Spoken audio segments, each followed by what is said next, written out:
Programa Outras Palavras, um oferecimento Sindiúte MG, Sindicato Único dos Trabalhadores em Educação de Minas Gerais. Educação em Debate. Conversamos com Conceição Oliveira. Ela é blogueira do blog Maria Fro, historiadora, minha colega de profissão e educadora. É um prazer recebê-la. Muito obrigada, é um prazer estar aqui. Vamos começar, Conceição, conversando sobre a importância da democratização dos meios de comunicação. Por que democratizar? Porque a comunicação no Brasil, ela está em mãos de pouquíssimas famílias, né? 6 a 10 famílias dominam toda a rádio, toda a TV, jornal, revista, portal de internet, comunicação via satélite, a cabo. Então, o que você tem? Você tem um controle também das verbas, né? Que essas famílias pegam dos governos municipais, federais, dos MPs, do judiciário, enfim, verbas públicas. E elas concentram tudo isso, melhoram, enfim, produzem, contratam gente. Então, por exemplo, você pode pagar 300 mil reais para a Sherazade dizer que é bacana prender jovens negros em poste e dar porrada. Isso é um exemplo. Ela ganha 300 mil reais para fazer um discurso de ódio cotidiano na TV. Se tivesse democratização, teria Sherazade? Provavelmente teria, mas teria outras pessoas dizendo outras coisas, dizendo, olha, não é a melhor forma de educar e de transformar a sociedade mais segura, né? Voltar à escravidão amarrando pessoas negras em poste e espancando em praça pública. Então, por que a gente quer democratizar? Por que é uma luta tão importante para o país? Porque a gente ampliaria o número de vozes, teria muitas outras palavras por aí, né? Você teria gente discutindo coisas que a gente não vê na TV, e coisas importantes. O que a gente vê na TV hoje? Um discurso quase que único em TV, jornal. Por exemplo, vou dar um exemplo recente que vocês vão lembrar. Toda e qualquer mídia antes da Copa dizia que a Copa ia ser um caos, que ia ser uma tragédia, que o Brasil ia passar a maior vergonha do mundo, que os aeroportos não iam funcionar, que ia cair estádio, que o estádio ia ficar pronto em 2038, era a capa, por exemplo, da Veja. Isso aconteceu? Não aconteceu. Então, era um jornalismo que é um jornalismo mãe de Iná, um jornalismo que prevê o futuro, né? Fala de coisas que ainda não aconteceram. Então, tem um discurso único. Ele teve gente que tinha medo de pôr bandeira, nem torceu pelo país. Isso não é estranho? Isso é jornalismo? Não.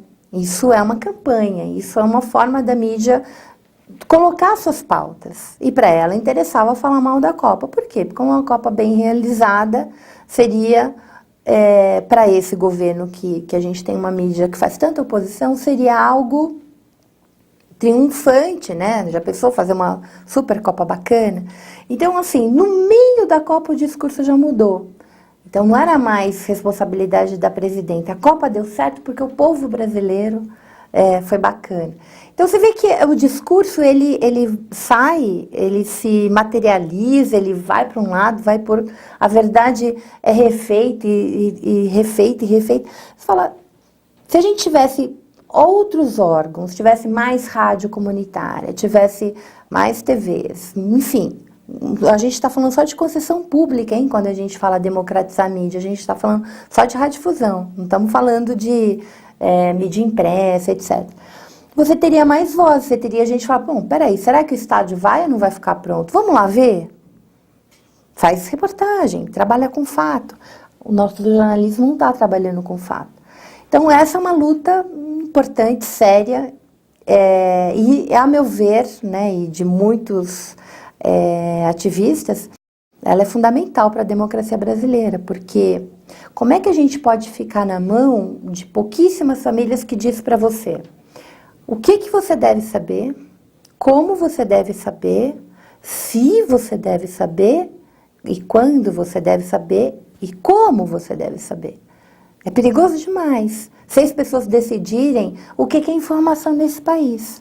quando ela deve ser veiculada, de que forma ela deve ser veiculada, se ela deve ou não ser veiculada. E vários países do mundo, você tem o que a gente chama de marco regulatório. O que é isso? Nós temos uma Constituição no Brasil que diz o seguinte, são três grandes artigos. Como é que deve ser uma comunicação num país democrático? Esses 3 artigos não estão regulados. A Constituição é de 88 e até agora a gente não conseguiu regular. Na Inglaterra, que é um país super liberal, você tem regulação até da mídia impressa, que não é uma concessão. Mas os canais de TV e rádio, as emissoras de rádio, em vários países do mundo, elas são controladas. Não controle de conteúdo, nada disso. Mas assim, quem pode ter, por exemplo, político, pode ou não pode ter? Isso faz parte da nossa luta, né, de democratizar e regular a comunicação. Político pode ter ou não? Quais as implicações de político ter ou não TV? Que tipo de programa que a gente tem que estimular? Um país com 200 milhões de pessoas, com região norte, nordeste, sudeste, interior, litoral, negros, branco, indígena, enfim, com essa diversidade imensa de gente. Será que só as novelas da Globo retratam o Brasil? E será que elas retratam o Brasil? Será que não tem tantas outras coisas bacanas para passar na TV? Será que a gente não tem professores como vocês, jovens, movimento negro, rurais, mulheres, enfim, há tanta coisa para se discutir, se debater? Tem esse espaço dentro das TVs abertas? Então é tudo isso que a gente quer discutir quando a gente fala em democratizar a comunicação. Eu me lembrei de uma experiência, Conceição, em 2011, nós fizemos uma greve, foram 112 dias da rede pública aqui. E nós reunimos 10, 12 mil pessoas nas ruas, o que não é um fato cotidiano, né? E você, no dia seguinte às nossas assembleias, você poderia verificar em todos os grandes jornais, não tinha uma linha. Não, teve um período do silêncio, de que a população não tinha acesso a uma informação básica, que era uma greve de uma categoria importante, que é de 270 mil trabalhadores em atividade, e do porquê da sua reivindicação, né? E aqui em Minas a gente vive há um período grande essa dificuldade da outra opinião, né? Há uma uniformidade e peças publicitárias que massificam muito uma posição uniforme do governo, que são pactuados por outros órgãos, e a gente dificilmente não escuta opiniões diferentes que contribuem numa democracia. Quando você estava falando, eu estava me recordando dessas experiências mineiras.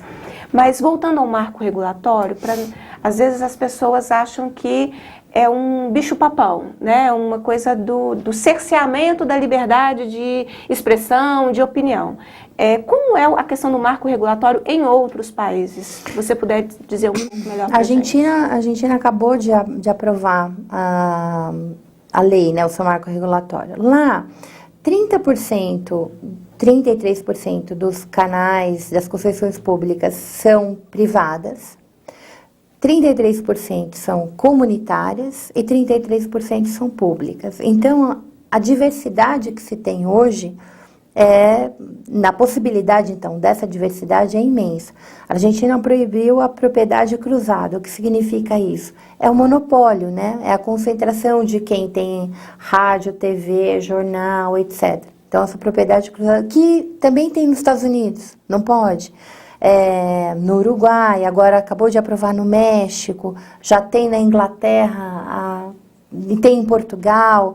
Enfim, qualquer país desenvolvido, grupos midiáticos não têm o poder astronômico que eles têm aqui. E a gente precisa entender.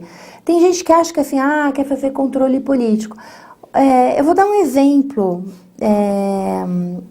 Poucos de vocês talvez não se lembrem, mas na década de 90, uma escola em São Paulo foi acusada de cometer pedofilia.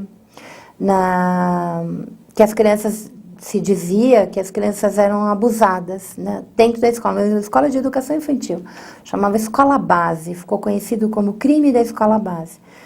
E em 24 horas Rede Globo, jornais como a Folha de São Paulo e o delegado de polícia ficavam 24 horas no ar falando disso. Foi uma coisa chocante, as pessoas... Porque você manda o seu filho para a escola e a ideia de que o seu filho vai ser abusado dentro da escola é uma situação barbarizante, né?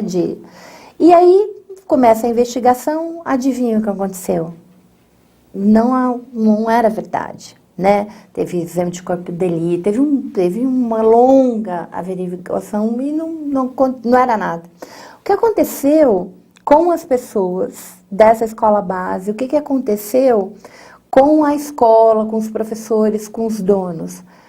Tiveram suas vidas destruídas, completamente destruídas.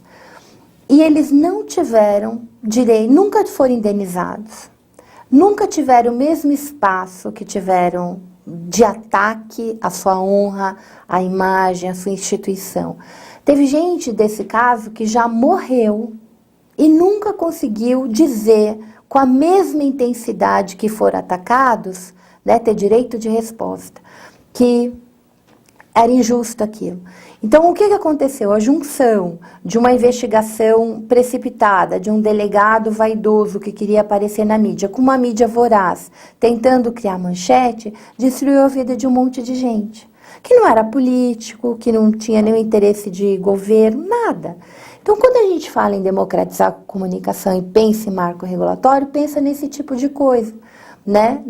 Todo mundo, numa mídia extremamente concentrada, corre risco de ver só, mas não é só a categoria dos professores, né, que é criminalizado, mas São Paulo é porque atrapalha o trânsito. Ninguém quer saber por que as pessoas estão em greve, se elas têm direito ou não, se é justo ou não, qual é a situação, ninguém quer saber.